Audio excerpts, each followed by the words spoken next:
Sut ydych chi ers dalwm iawn? Mae wedi bod yn amser hir yn fisoedd ers i ni gallu cyfarfod yn Hwyl Sul, a mae'n rhyfedd iawn peidio a chael mwynhau Hwyl Sul wyneb yn wyneb.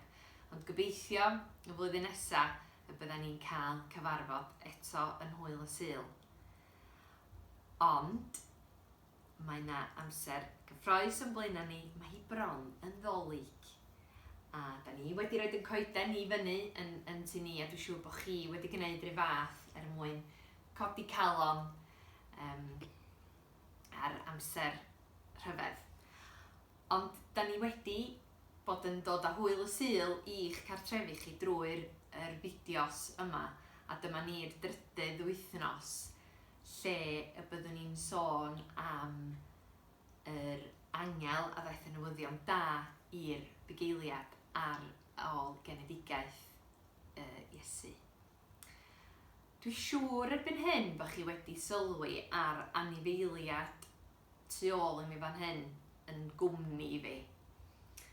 Dyma nhw, mae yna 1, 2, 3, 4, 5, 6 ohonyn nhw. Dwi'n meddwl bod chi wedi dyfalu erbyn nhw'n pa nifel ydi o'n do. Siwr iawn, y ddafad neu'r defaid fel sydd na tu ôl i mi. Ac pwy meddach chi sydd yn edrych ar ôl y defaid? Dwi'n meddwl bod fi'n gallu clywed chi'n gweiddi fan'na, ffermwr, ac ia, mae hynny'n gywir, ond yr enw arall ar y rhai sy'n edrych ar ôl y defaid ydy'r bugail neu'r bugeiliaid. A dwi'n siŵr bod sawl un ohonoch chi wedi bod yn actio rhan bugeiliaid mewn cyngerdd Nadolig. Ac dwi eisiau sôn am un peth arall mae'r bugeiliaid yn ei ddefnyddio i gadw trefn ar ei praidd ar y defaid, sef y ffon fugail. Ac yn ffon fugail i ydy hon, nid bod fi yn fugail, cofiwch, ond mae hon yn anreg arbennig dwi wedi gael gan fy nhaid oedd yn grefftwr ac yn gallu gwneud y ffyn yma.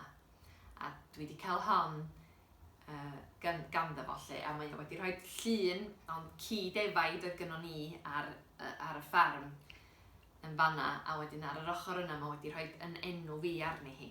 Felly mae hon yn special iawn i mi, a dwi'n gallu edrych ar hon a chofio a hel atgofion am taid.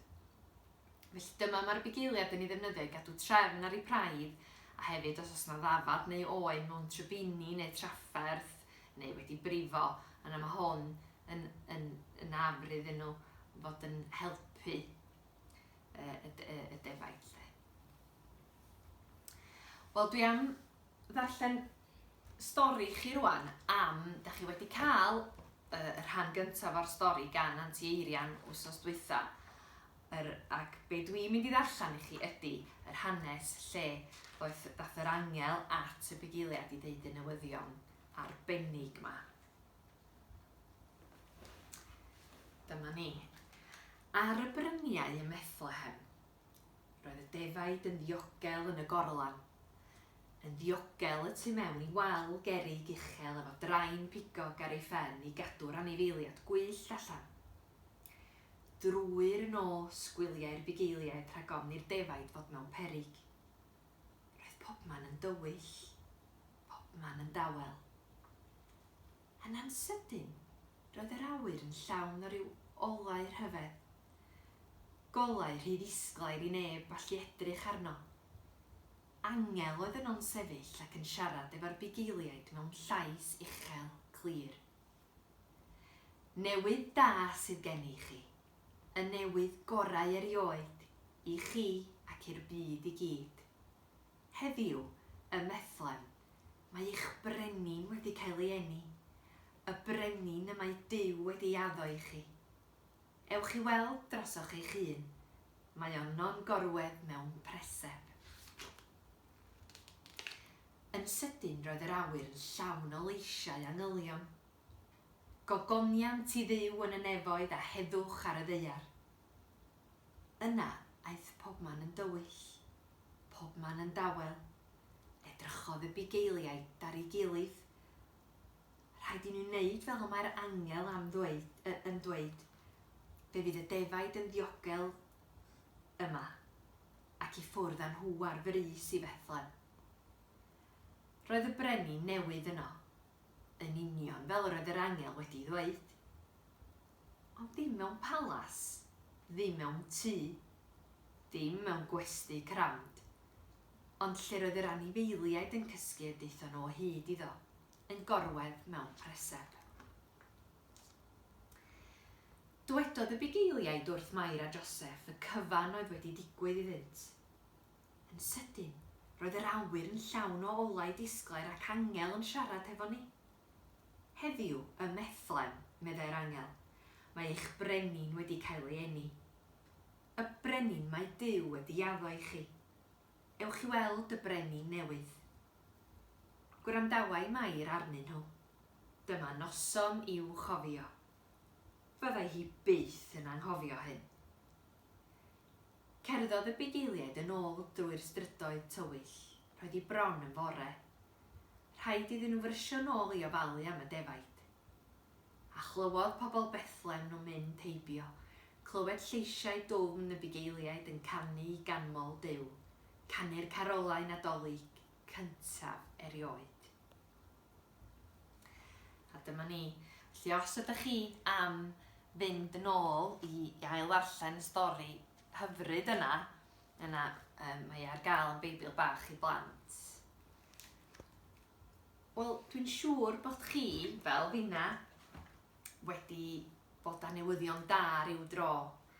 A be da ni'n licio wneud efo newyddion da ydy i rhannu hi hefo teulu a ffrindiau.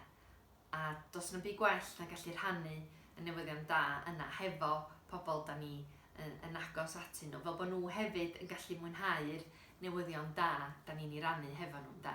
Felly cofiwch chi, os ydy gennych chi newyddion da ryw dro, i rhannu hi hefo pwy bynnag da chi yn dymuno i rhannu hi hefo lle. Ac yn ola yn eich ffolderi chi, mae na bethau i chi allu gwneud crefft yr wythnos yma. A dwi am rannu cyfrinach efo chi wan. Dwi ddim yn dda am wneud crefft.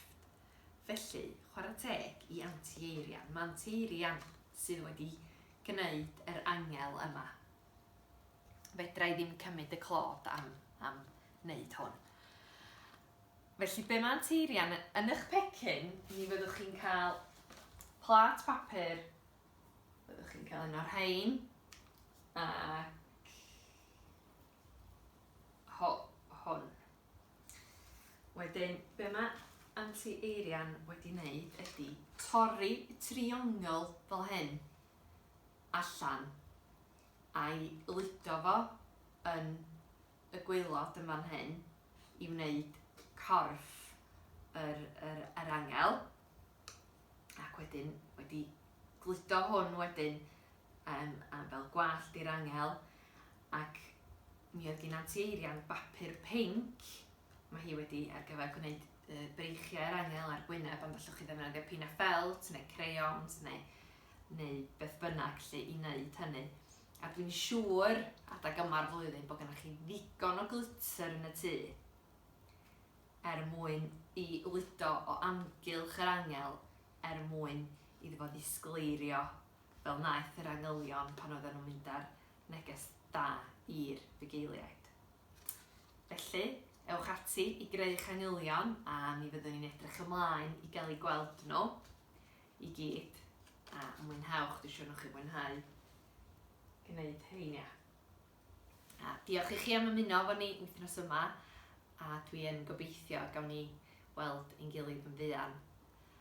A gawn ni ddymuno Nadolig Llawen i chi, a gobeithio nhw'ch chi fwynhau a cael amser gwych efo teulu a ffrindiau. Hwyl fawr.